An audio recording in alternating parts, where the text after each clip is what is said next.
Greetings, traveler. Hey guys, welcome to Meta Report Part 1 Journey to Un'Goro. Here we're going to be talking about how you can draft to beat the meta. I've really been enjoying this expansion and I really wanted to share this with you guys.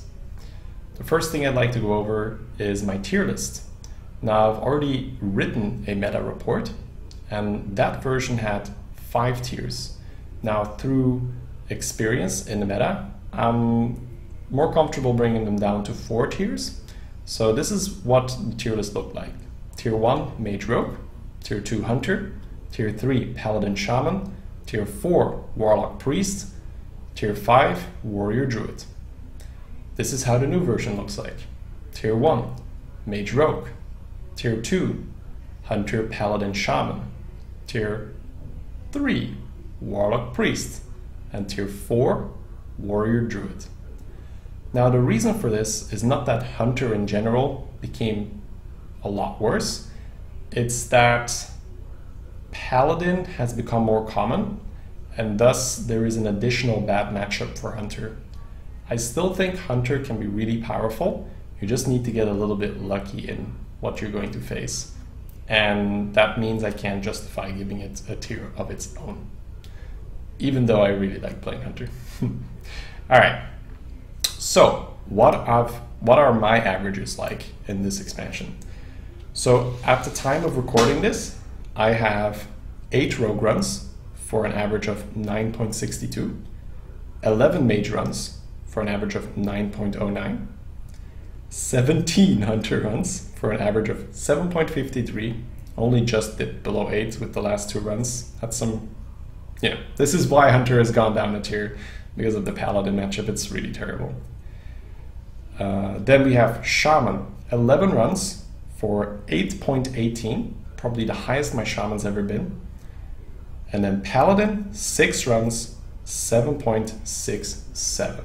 That's a little lower than I expected to be because my first runs didn't really go that well.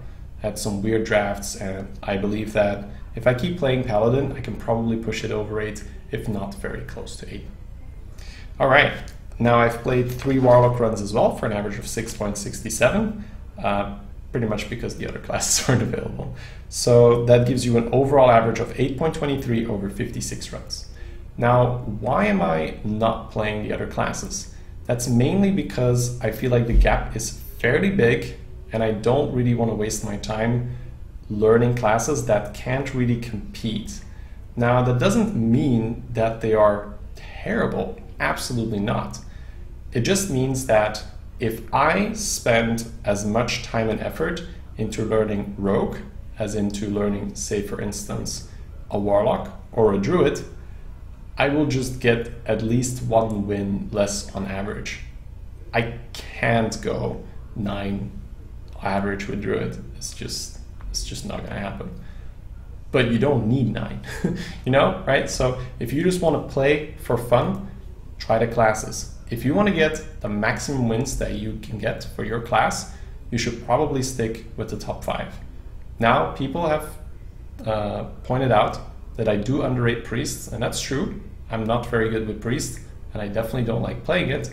And if you are a priest expert, this is probably also a viable class. But I just, I don't think it's consistent enough, and I really just don't enjoy playing it. So I can't give you enough of my personal expertise to encourage you to play it. Let's move on, shall we? I'll talk about some general draft advice in Un'Goro. The first part is that big minions are worse. That doesn't mean they're unplayable, or rather unpickable, but I like to get card draw, discover, and in some classes reach instead. Why is this? Right now, Rogue is fairly popular and is ridiculously good at removing big minions. And Venom Weapon and Valspine Slayer not only give you a value, but also a tempo swing whenever you kill a big minion. And that's too good. If your opponent gets both value and tempo for a play, that needs to be avoided at all costs. Which means if you play against a rogue, your big minions are essentially off limits. Can't play them. So that to me is a big incentive to step away from big minions because if there is a class where I just can't play big minions against, that is relatively popular, that's just not a good recipe for a good average. You know, you don't want to have an auto loss with a deck. It's like, wow, this deck crushes mage, but then you meet a rogue and you just lose. Like, you really don't want to have that feeling. It's like playing rock, paper, scissors, right? You want to feel like you have a little bit more control in your arena run. And that's what we're all about. The second tip is that silence has gotten a lot better. Adaptations can be silenced, Spike Rich Steed can be silenced, and Tar Creepers can be silenced. So 3 really good targets. So Spellbreaker has become a lot better, especially for aggressive classes.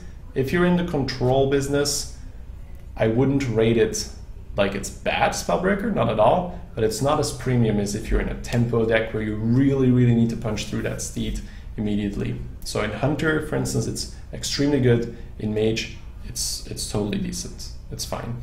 But I won't say, you know, like slam a Spellbreaker over a Fireball or anything. We're not going to go crazy.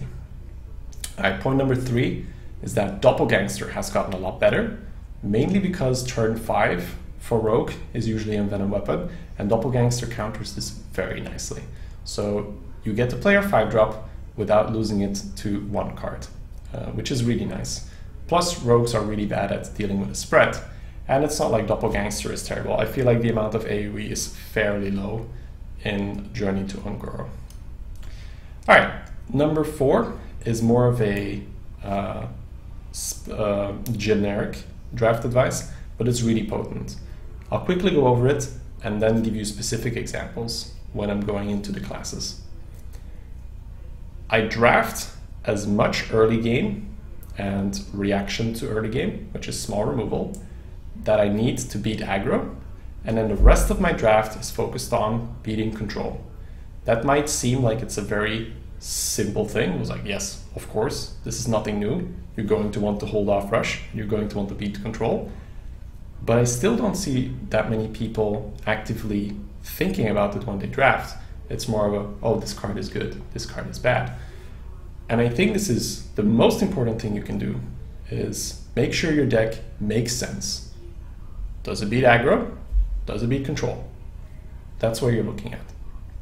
If it does, you're going to do really well.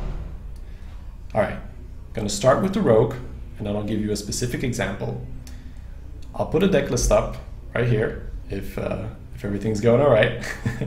And you can see that this deck has what it takes to hold off early game aggression.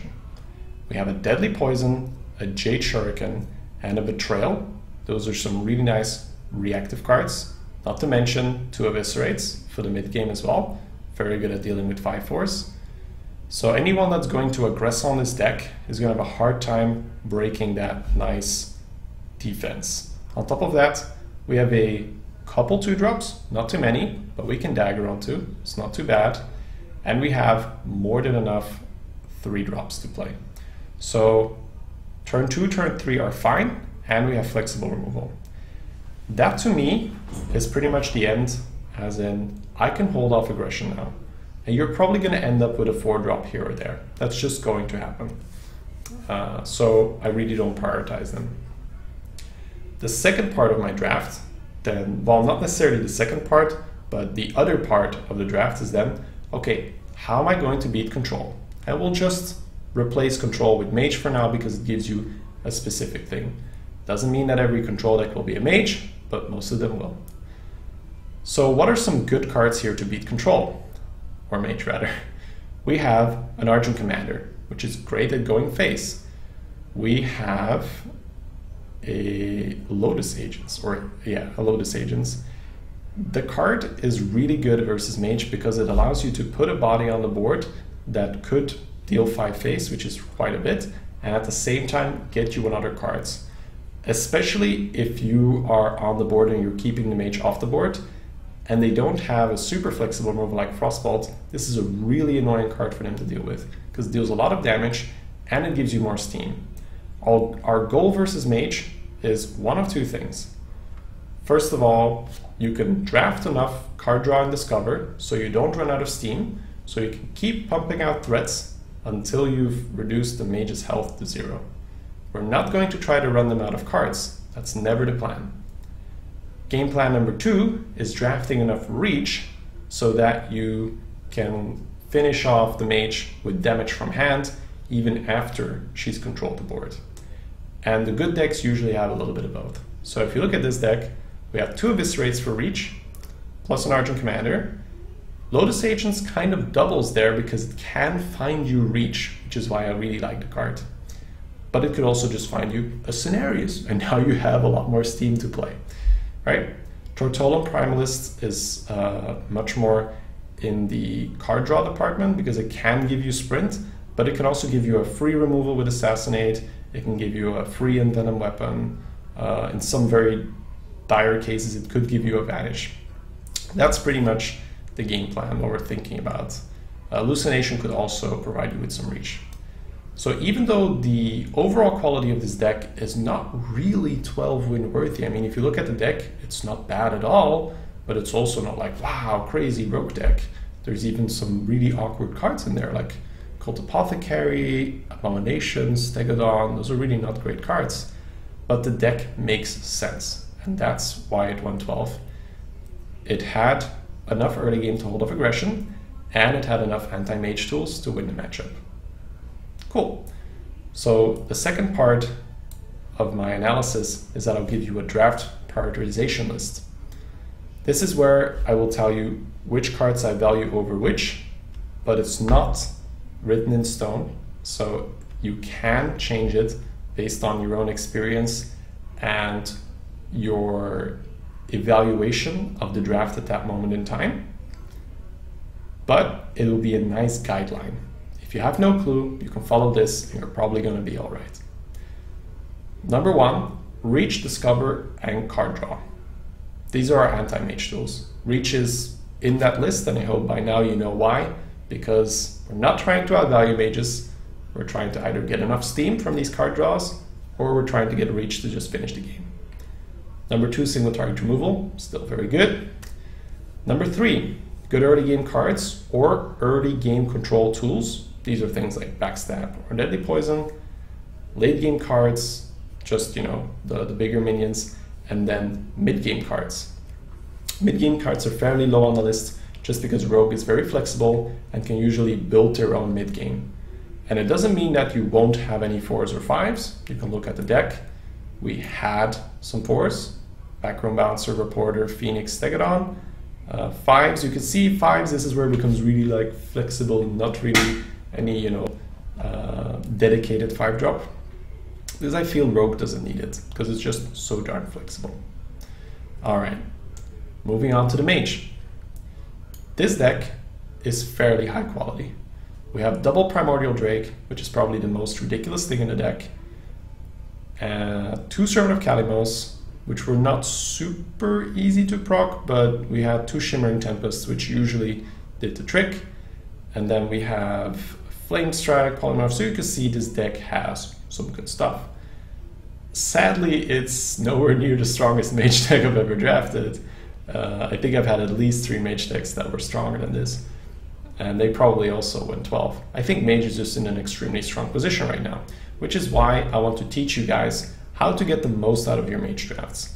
Because I think that because mage is by default good, people don't look for the little optimizations.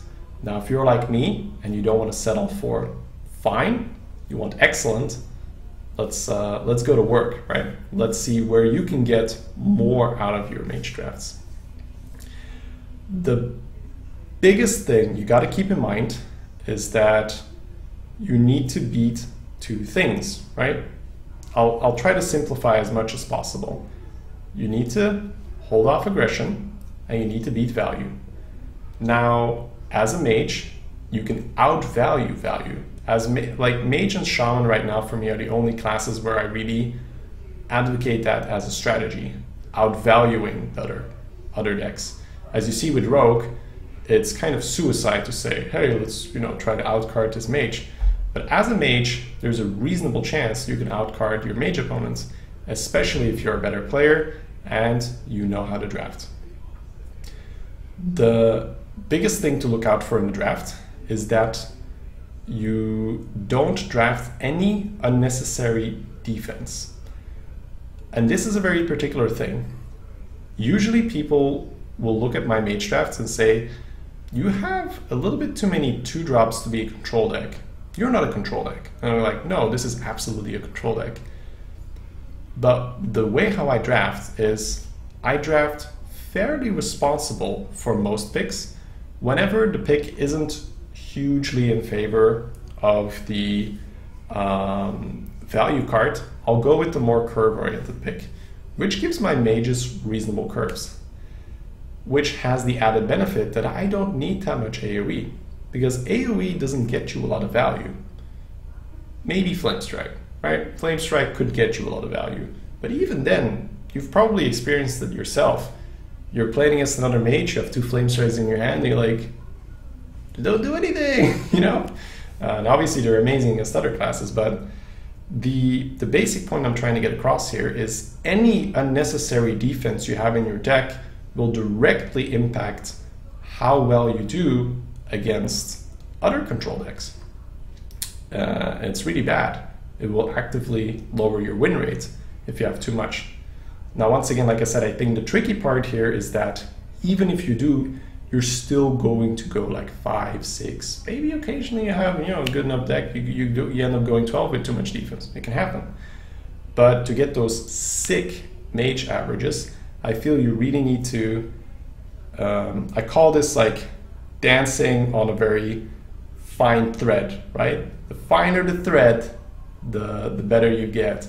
It's if you have just enough defense to hold off aggression and you can pump all the rest into value, that's when you'll be very confident in the mirror match. Like, I love playing mirror match when I'm mage, and there's a lot of mages out there, so that's really good for me.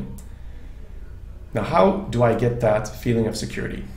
It's because I draft so responsible for my curve that I can pick the most ridiculous value picks. I've recently had a draft where I picked 2 Tortolans, the 8-mana turtle that summons a random spell, and I should have picked the 3rd, but I didn't follow my own protocol, and I got punished. I should have absolutely picked the 3rd, and the way you can make it work is if you have your early curve, you already survive against aggro. That means that the rest of your slots can just be pure value. So Tortollan Primalist is a good example. A card that is kind of terrible if you're being rushed down because it's 8 mana, and if you play it, you're not really guaranteed it's going to do anything.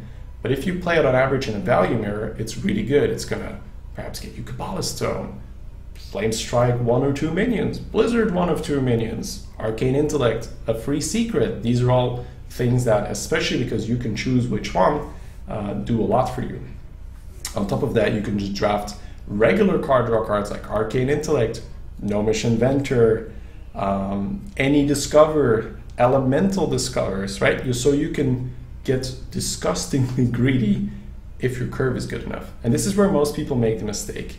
They draft somewhat in the middle, and then when that Kabbalah's Tome comes around, or that 2nd or 3rd Tortollan Primalist comes around, they're like, I can't pick this, I should go for the curve.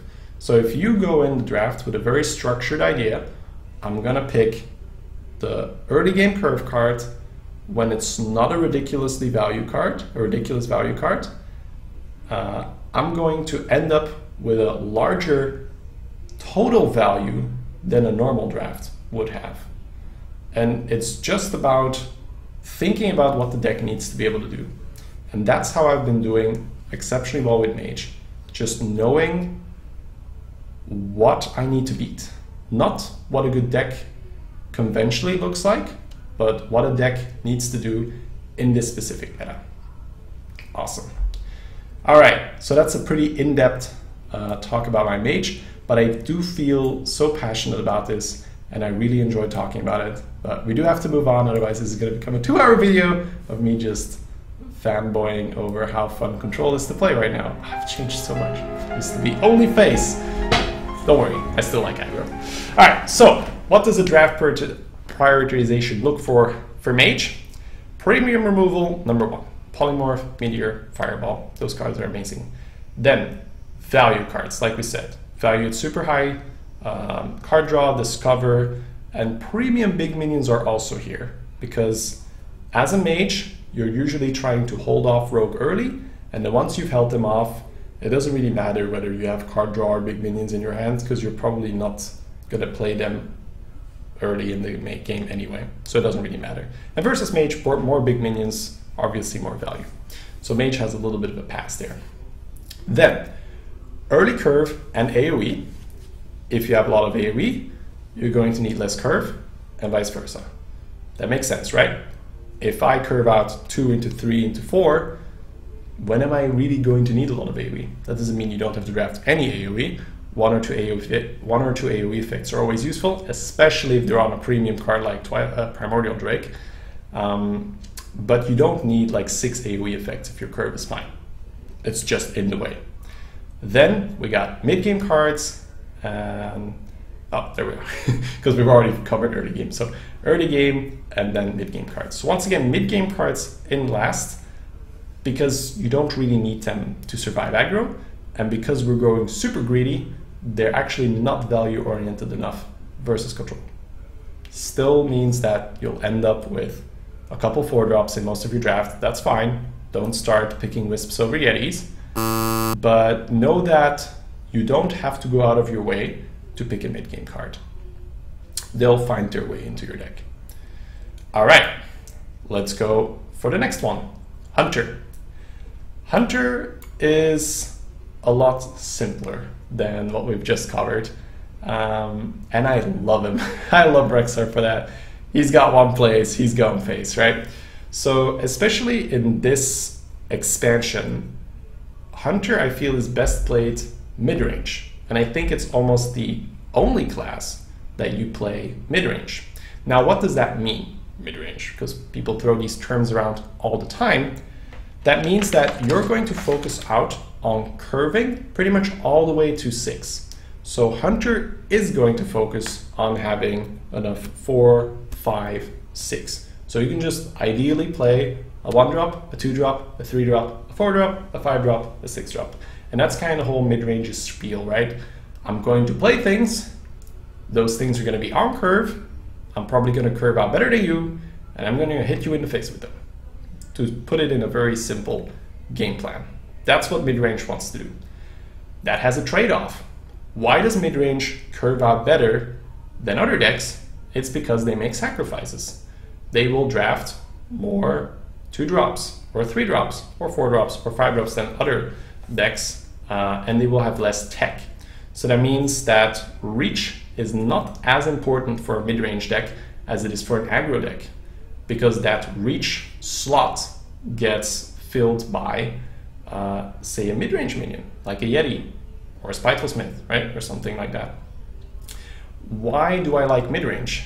It's because it puts so much pressure that against rogues, the class where you usually don't want to go into your 5, into your 6, Envenom Weapon, it's kind of tricky against hunters. They can't really take the damage. Like, they can't just go like, oh, you played a Bullet Fist, easy 6 face, right? You know, like, Hunter would be like, yeah, good deal, I'll take that. So it's a lot less problematic versus them. Now, you're still going to want to play a little off curve against rogues. Like, you're not always going to want to drop your 6 on 6. You're not always going to want to drop your 5 on 5 against them. But against most other classes, it's perfectly fine. And you can support this by having enough 1s and 2s that by the time your 4 and 5 come down, the board is completely in your control and you can take beneficial trades. Mid-range decks will trade longer than aggro decks because they have more overall resources in their deck available. They won't have as many like 1s as an aggro deck, and they'll have less reach, if any reach, in the deck. So any draw they'll have is going to be more likely that they can just reinforce their board rather than have to wait in hand with a kill command. Because unless your opponent's low enough for the kill command to be used, it's not really a good draw, right? Cool. So with that out of the way, we'll quickly have a look at the deck and then explain why it did well. So we look at the 1s. We have 1, 2, 3, 4 1s. That's fine. I don't think you should have many more. But if they're premium, like Macaw, or like another premium one is Alley Cat, sure, just draft them away. What I'm saying is, don't draft that Murloc Raider just because you're like, oh, you know, Shady said you need 4 1-drops. So my usual number is 3 or 4. But if you can't get any, then I usually go for 0. Like, I try not to push for it because 1-drops are only important once you can actually start looking for them. If you only have 1 1-drop in your deck, then it's really hard to mulligan for it. And then you're going to draw that 1-drop at some point later in the game and it's not going to do anything. So with 1-drops, I usually like to have 3 or kind of none, if that makes sense. Now, if they're premium, once again, if it's Alley Cat, because Alley Cat, you know, feeds like Hyena later on, and it can be used very fast, and it's pretty good. So premium 1-drops like Alley Cat, Macaw, draft them away, but be careful with other 1-drops. All right, the 2-drops in this deck actually a little bit low. I think we're 1 short. We have 2 Fairy Dragons, a Bartender, a Hyena, an Informant, and a Worgen, but Hyena and Informant aren't really on-curve plays, so we have like 4 on-curve 2s. So I'd rather, if we have like 2 techie 2s, I'd rather have like 5 on-curve 2s.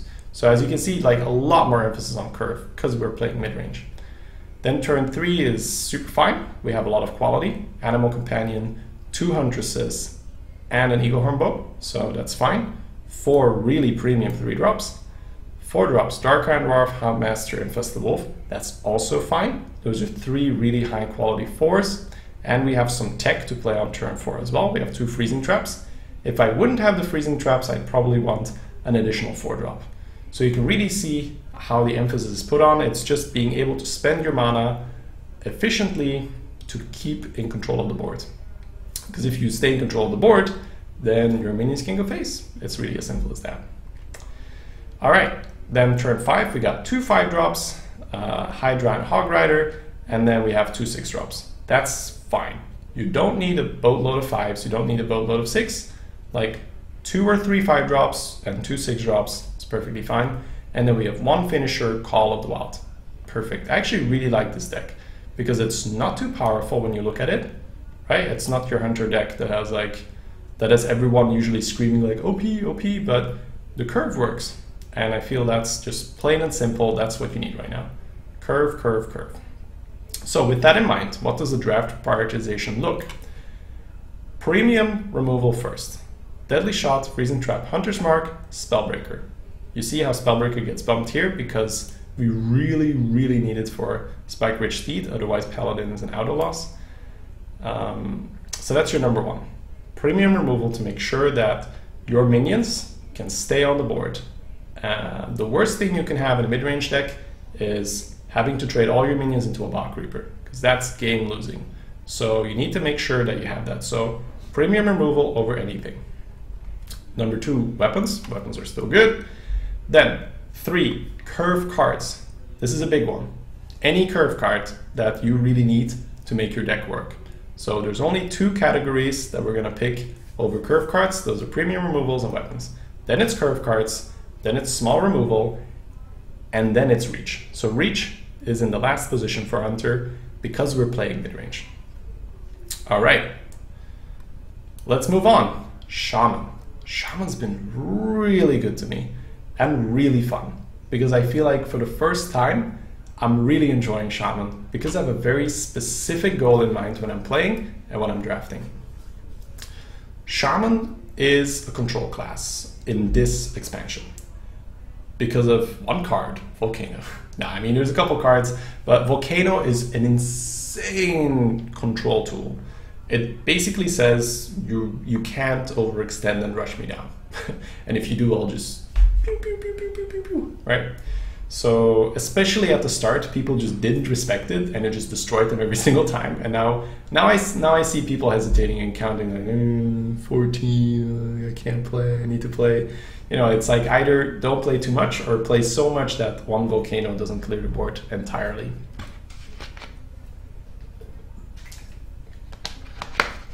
All right, with that in mind, how are we drafting Shaman?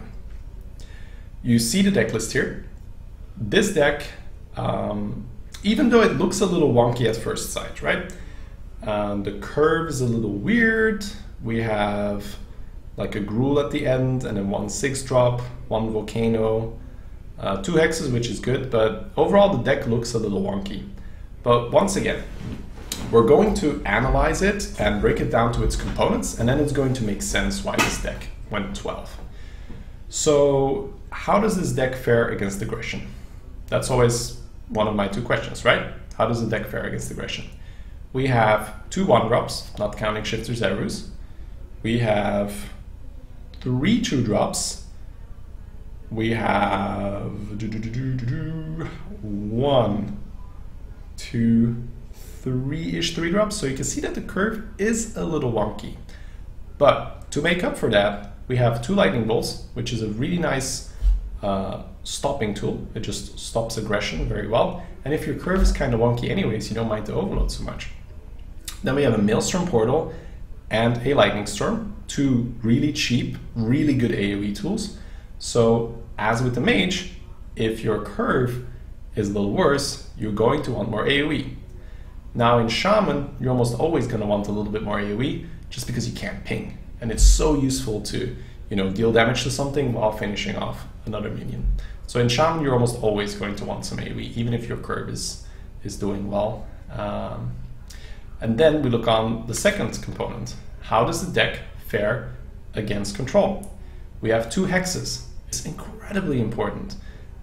The premium removal was also the first thing I drafted in Mage because it really does 2 things. It can buy you control of the board because it's only 3 mana to remove anything, and it can be a good anti-value tool. Sometimes your opponent will just play this minion that if it's left unchecked, it will just win. A good example of this is like a Hogger or an Antonidas, or you know what I'm talking about. A Yeshiraj. Like these cards just go like, well, you don't have an answer, I win.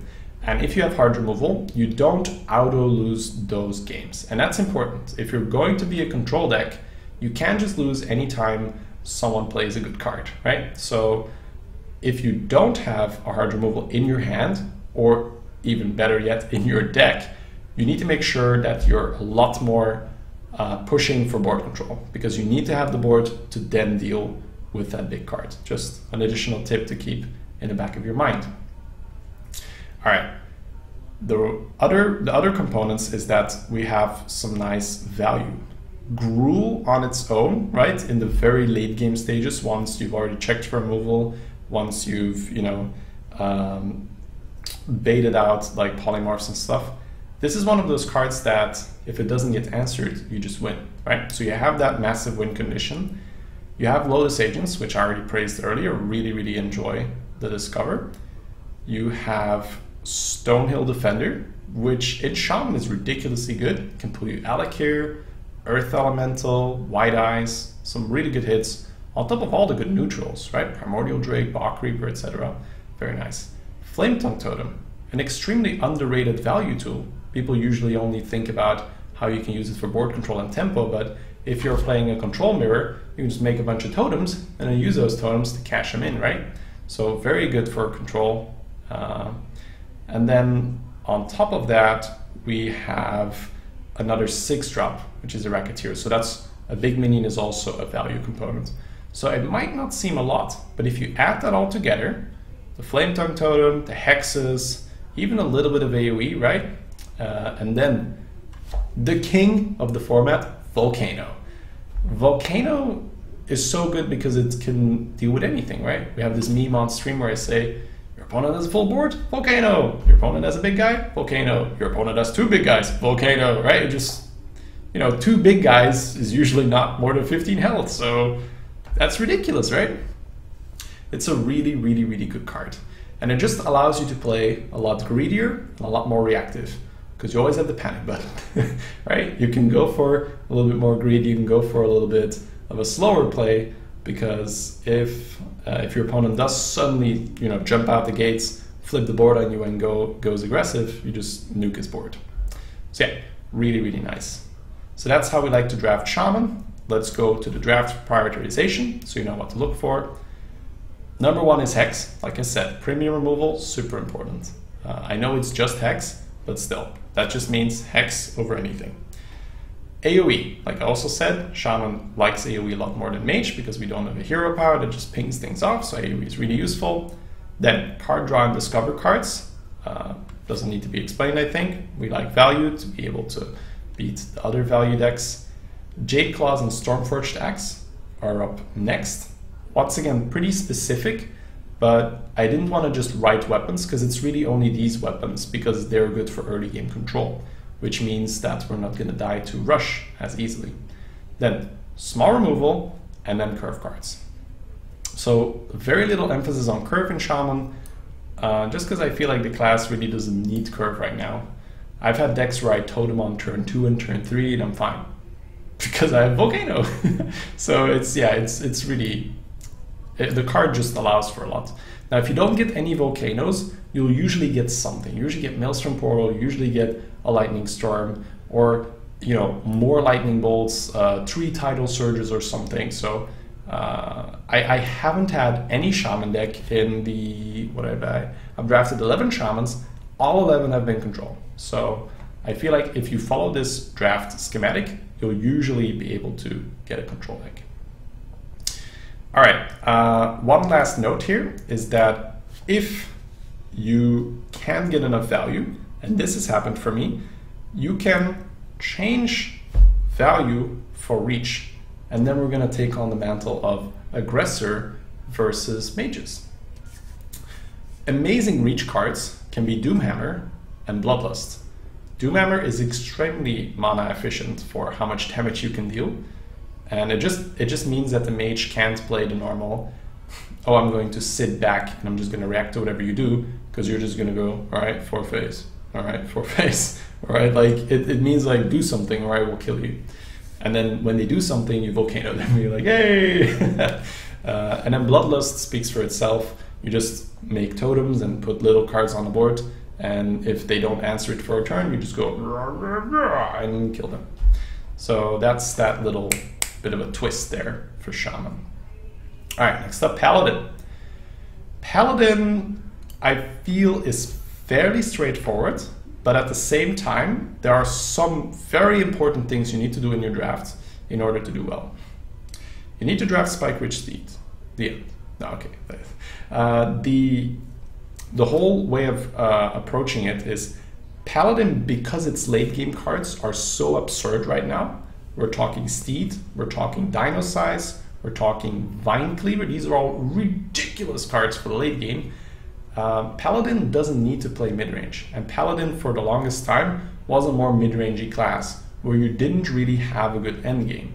Now because of these cards, that really changes, and you have a really good shot at killing mages late deep into the game. Normally, if you were playing Paladin against Mage and you didn't really finish the game fast, it usually resulted in you kind of just be like, please just let me have something, I want to buff. But now with Vine Cleaver and, just like make a dude Dino Size, I have a 10-10, those kind of things. Paladin is not out of the game in the late game by default by any means. So what does that look like? Let's have a look at the deck I drafted. This is a deck that ended up going 7. All the other decks went 12, but we had a disconnect in this one, and we had like a crazy loss. Even though that doesn't mean the deck would have gone 12 automatically, but I feel like the deck had potential, which is why I wanted to highlight this deck over others. It had that late game that I spoke of.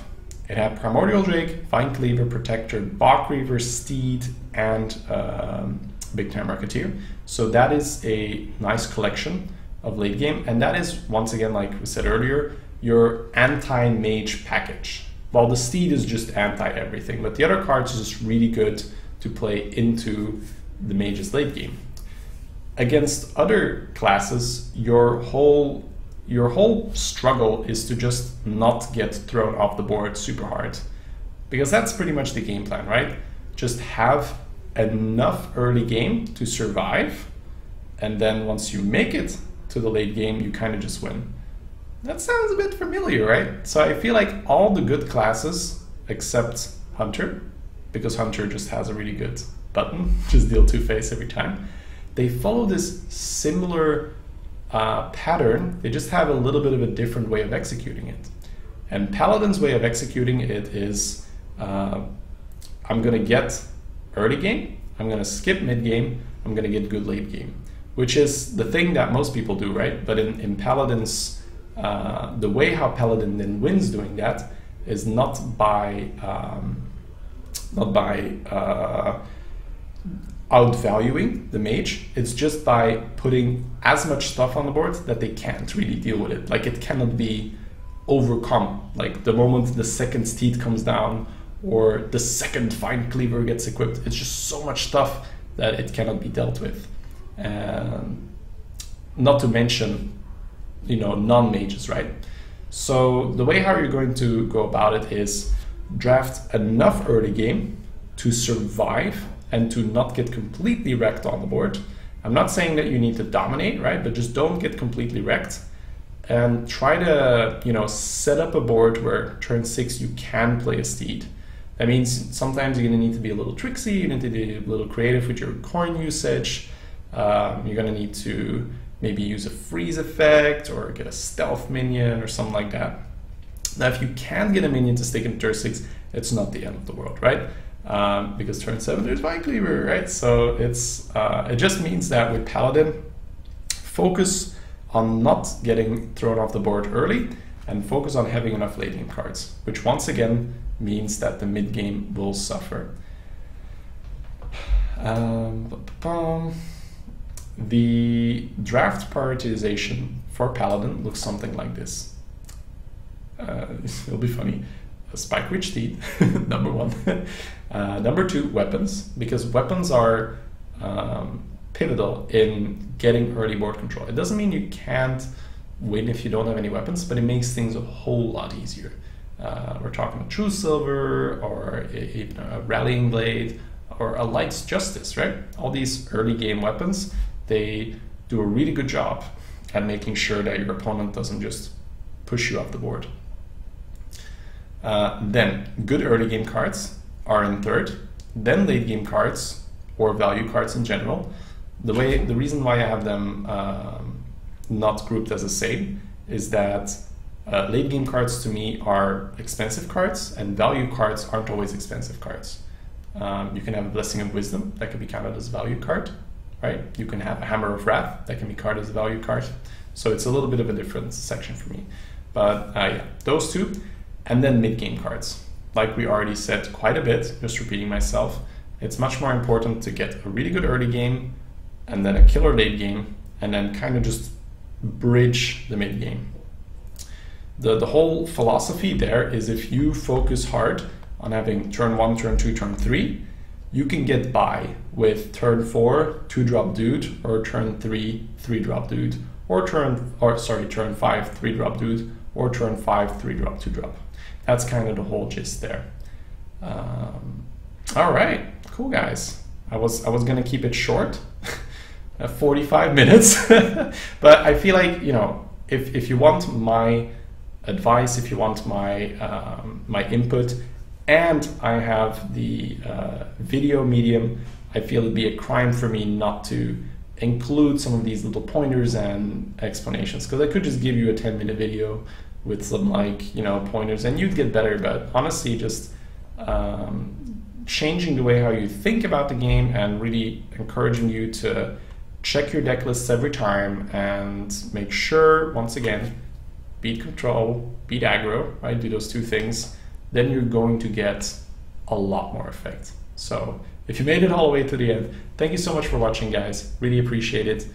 Hit like and subscribe if you enjoyed the video and leave a comment, right? I'll see you guys next time.